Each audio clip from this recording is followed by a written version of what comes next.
Right, as I brought to you last night, a full-blown campaign's underway to convince Australians to tick no religion in this year's census, headlined by prominent atheists, including the performer Tim Minchin and activists from the Rationalist Society.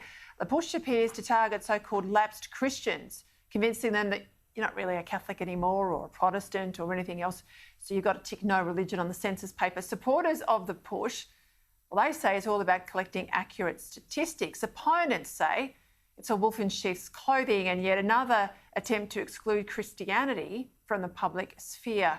For more on this, I'm joined from Canberra by the Minister for Housing and Assistant Treasurer, Michael Sukkar. Michael, hi, Peter. You're the Minister in charge. Great to have you on the show. Thank you for your time. You're the Minister in charge of the census. Why are these people seeking to politicise, which is what I have always seen as a fact-finding exercise of truth from Australians?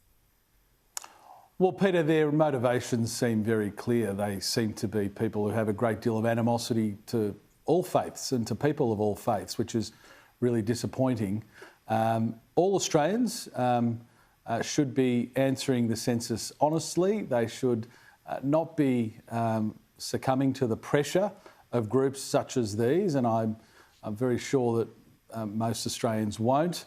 But it's wholly inappropriate for any group to be trying to alter the outcome of the census by running these sorts of campaigns. And this is really important data. We need people to answer it honestly, and above all else, these are private answers and should not be interfered with by any group, particularly the groups you've mentioned.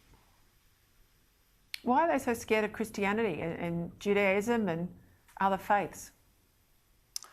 Look, Peter, I don't really know. I think what we've seen, sadly, over many years is a great deal of animosity, hatred indeed from some groups towards anybody of faith. And it's an almost irrational hatred of people of faith. And it's not just Christians, it's Hindus, it's Buddhists, it's Muslims, it's, the full kaleidoscope of faiths. And it's an intolerant hatred of people of faith and of faith itself.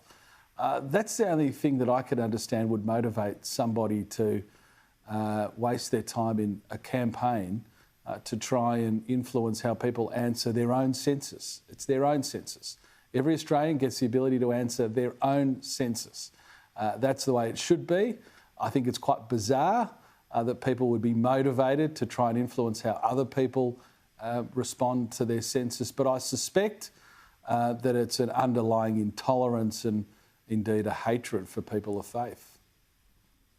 Well, it's a way to grow the state too. I mean, it diminishes values, it puts the family unit under threat. If you diminish faith and all the faiths, not just Christianity, which went through a whole list of them, that's the main game for the hard left. Surely that's front of mind. Look, it may be, Peter. I suppose the reason I'm on your program tonight is to emphasise to all Australians, as the Minister responsible for the census, and we've had 1.2 million surveys already returned, that it is your census to complete, and pressure from relatively strange, unusual groups trying to tell you how to answer your census should be ignored. These are personal things that should be answered by each household individually. I'm pretty certain the vast majority of Australians know that and will answer it honestly themselves. But I thought it was important to, as we got closer to the census, which is obviously Tuesday the 10th of August, reiterate to Australians that if you see these sorts of unusual groups trying to pressure you or cajole you into answering a census in any way other than what is truthful, you should absolutely ignore it.